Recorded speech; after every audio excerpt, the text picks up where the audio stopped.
Number 1 Black Mole. She spent 2 days on it. You watched sometimes, the dried chiles blacken slowly on the comel, the chocolate added at exactly the right moment, the seeds, the sequence that nobody ever wrote down because writing it down was never the point. The point was the knowing. The point was being in that kitchen long enough that your hands learned what hers already knew. That knowledge did not transfer in time. What you make now is close. It is not the same. It will never be the same. There are 36 ingredients in the version she made. You know maybe 20 of them. The other 16 left with her and nobody counted them on the way out. Number 2 Tamales with roasted peppers and cheese. She never measured the masa. She pressed it against the corn husk and knew by feel if it was right, not too thick, not too thin. She said your hands will learn. She said it the way people say things they believe completely, because for her it had always been true. Your hands did not learn in time.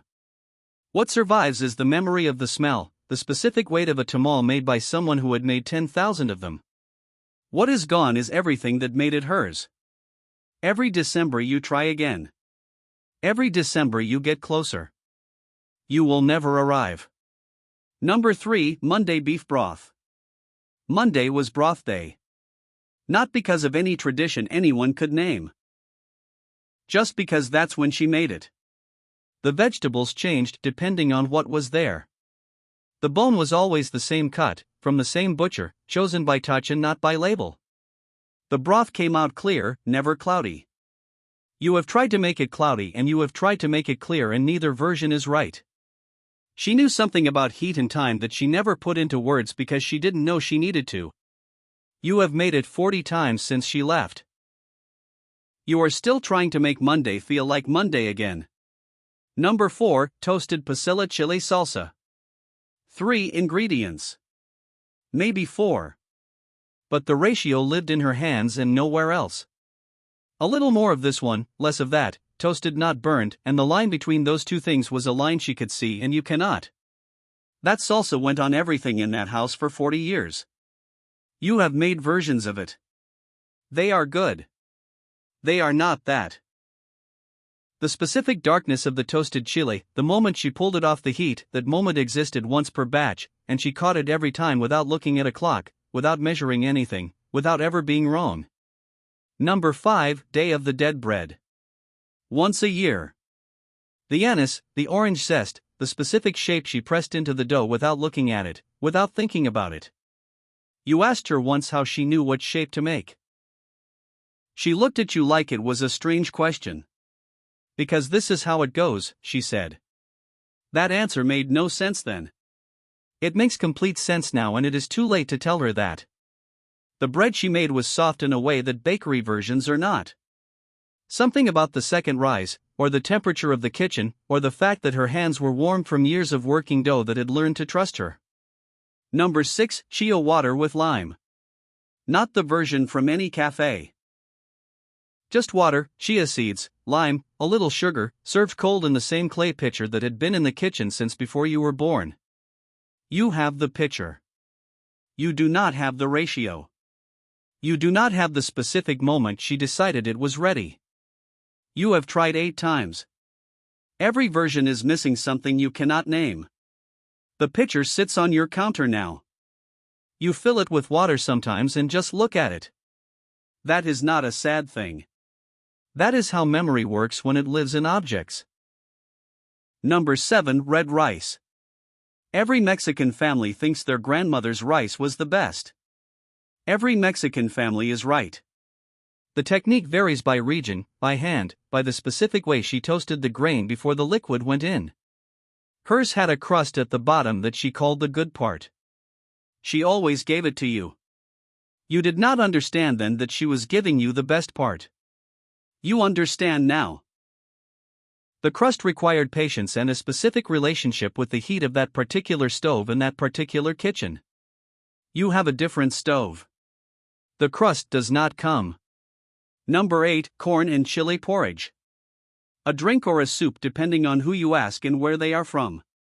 She made it thick, with epazote, with fresh corn when it was the season and dried when it wasn't. She made it on the days when the weather turned and the house needed something that was more than food. You have looked for a recipe that matches what she made. You have not found it. That is because it does not exist anywhere except in the memory of everyone who sat at that table. The episode she used came from a plant in a coffee can on the windowsill. The plant died 6 months after she did. You did not know how to save it. Number 9. Handmade corn tortillas. She never used a press. She said the warmth of your hands changes the dough. Science would probably disagree. Everyone who grew up eating those tortillas would not.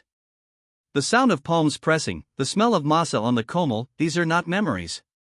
They are the architecture of home itself. You can buy a press. You cannot buy what her hands knew. The thickness was never uniform and somehow every bite was exactly right. Uniform tortillas from a machine are consistent. Hers were alive. Number 10. Pork in red sauce. The chili was rehydrated overnight. That was the first thing. Patience before the cooking even started. Then the blending, the straining, the slow reduction that filled the house with a smell that meant Sunday before Sunday arrived. The pork fell apart without being asked to. She never rushed it. She said the meat knows when it's ready. You are still learning to listen the way she listened. You have rushed it twice. Both times you knew before you tasted it. She would have known from the smell alone. Number 11. Sweet tamales. Pink masa. Soft and sweet and made only for celebrations. You knew it was a special day when they appeared, not because someone announced it, but because she had made something that existed only for joy. She created reasons for joy. She protected them. She understood that joy requires tending, the same as everything else that matters. The pink color came from something she added that you watched but never identified. You have asked everyone who was there. Nobody remembers. It went with her. Number 12. Guava atoll. Cold mornings in winter hit differently when you came from somewhere warm. She had the answer, a thick warm drink that didn't ask permission to make the kitchen feel like it was still in Mexico. You held the cup with both hands. She watched you drink it and said nothing. That was the whole conversation. You would give a great deal to have that conversation again. The guava she used came from a tree in her sister's yard back home. She dried them herself and kept them in a paper bag she refilled every time someone came from there to hear. Number 13. Green enchiladas. She didn't measure the tomatillos. She didn't measure the chili. She knew by color when the sauce was right and by smell when the tortillas had been in it long enough. Every time she made them she was passing something forward even when she didn't know anyone was watching. You were always watching.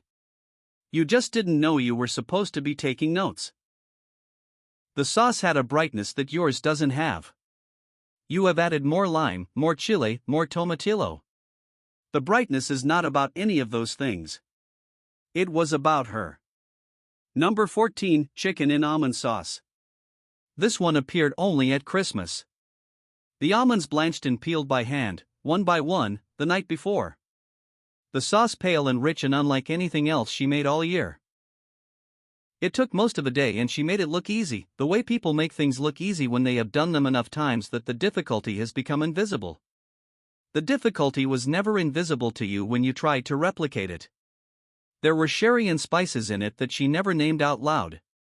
She added them from small jars she kept in the back of the cabinet. You found the jars after. They were unlabeled.